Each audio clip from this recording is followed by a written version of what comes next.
જનતાના આશીર્વાદથી જે નેતા બને નહીં, 12 માસ જનતા માટે દોડ્યા કરે એનો દાખલો તમે મને લઈ શકો છો, ચેતર વસાવાને લઈ શકો છો.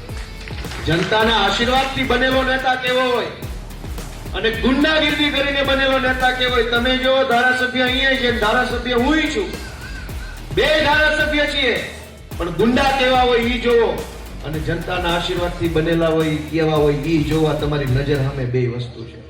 હું તમારા આશીર્વાદ માંગવા આવ્યો છું, મત નહીં. મત તો ધોકો પછાડીને લઈ શકાય, મત તો પૈસા વેચીને લઈ શકાય, મત તો પોલીસની બીવડાવીને લઈ શકાય, પણ આશીર્વાદ તો મનમાંથી એમ નામ બહાર આવે તો જ આવે, બાકી કઈ બીજી રીતે મળે નહીં. હું તમારા આશીર્વાદ માંગવા આવ્યો છું કે આશીર્વાદ આપો, અમને શક્તિ આપો, તમારો હાથ અમારી માથે મૂકો કે જાઓ છોકરાઓ કામ કરજો, તમે તમારી પાછળ બેઠા છીએ. એવો એક આશીર્વાદ સાવરણાના નિશાન ઉપર તમે જે દિવસે આપી દેશો ને તે દિવસે આખા ગુજરાતમાં ક્રાંતિ આવવાની છે દોસ્તો, ક્રાંતિ.